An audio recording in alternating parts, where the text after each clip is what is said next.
He is a true man who is dead even in this life. That is, whose passions and propensities have been curbed to extinction as in a dead body. So long as the heavenly expanse of the heart is troubled and disturbed by the gusts of desire, there is little chance of our beholding therein the brightness of God. The beatific vision dawns only in the heart that is calm and wrapped in divine communion. God cannot be seen so long as there is the slightest taint of desire.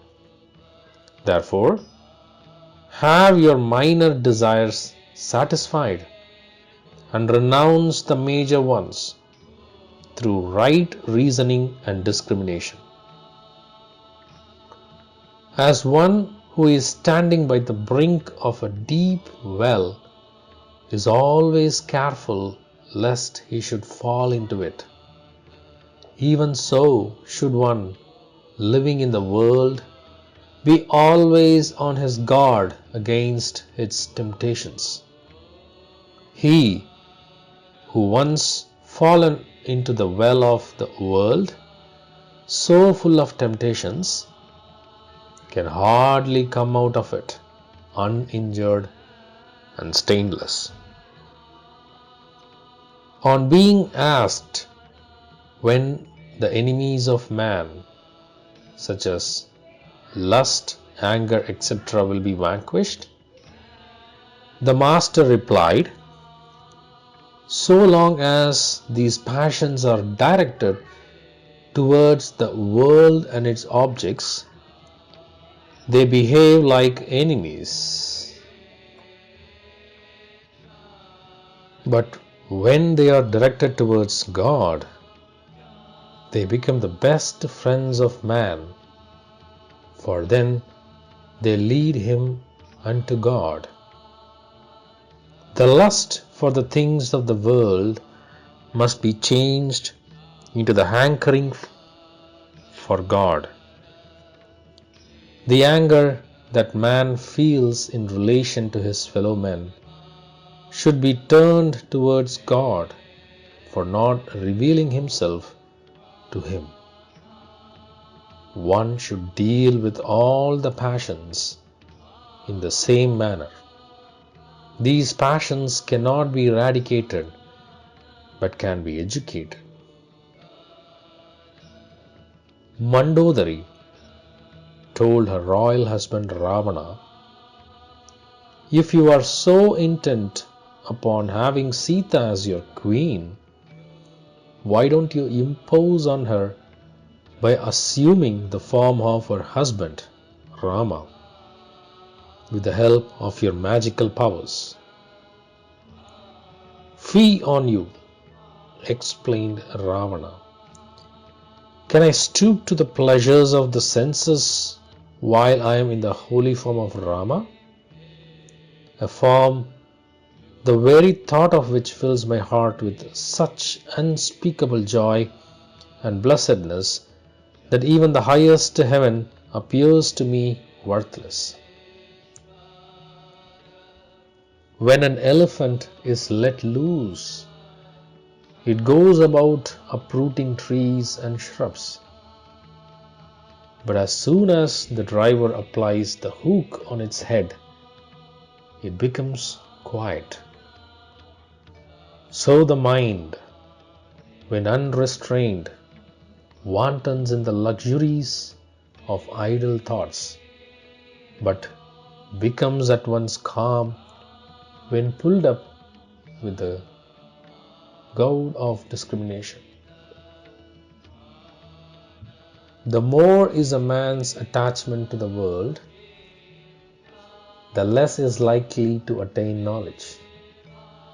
The less his attachment to the world, the more is the probability of his gaining knowledge.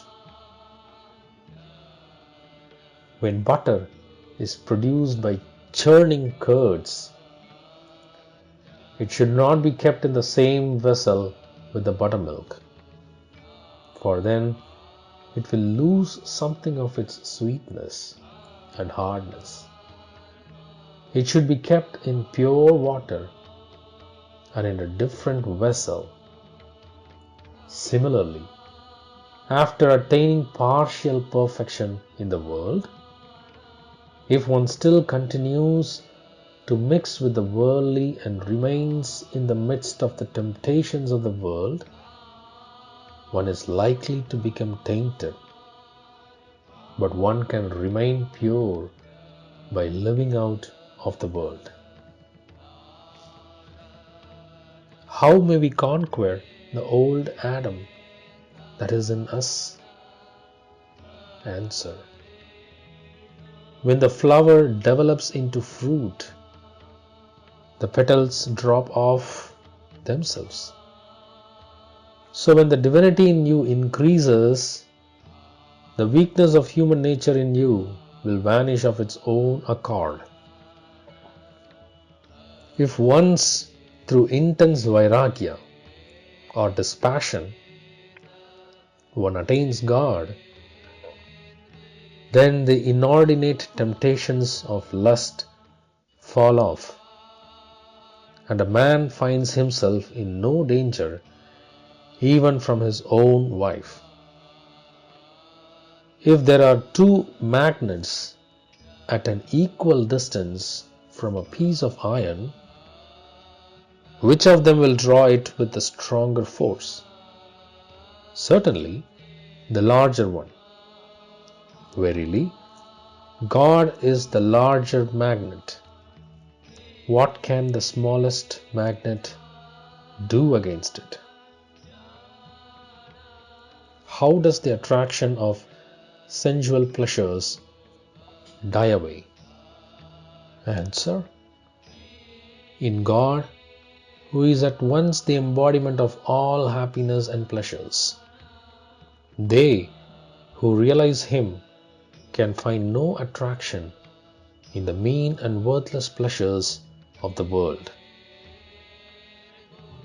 Taking helanchana, which is a medicinal herb, is not the same as taking a pot herb, and taking a piece of sugar candy is not the same as taking common sweets. For helanchana and sugar candy are not injurious to health, and even a sick man may use them. The mystic pranava, too, is not mere word, but a phonetic symbol of divinity. In the same way, the desire for holiness and devotion cannot be deemed to be equal to the common polluting desires of the world. Thank you.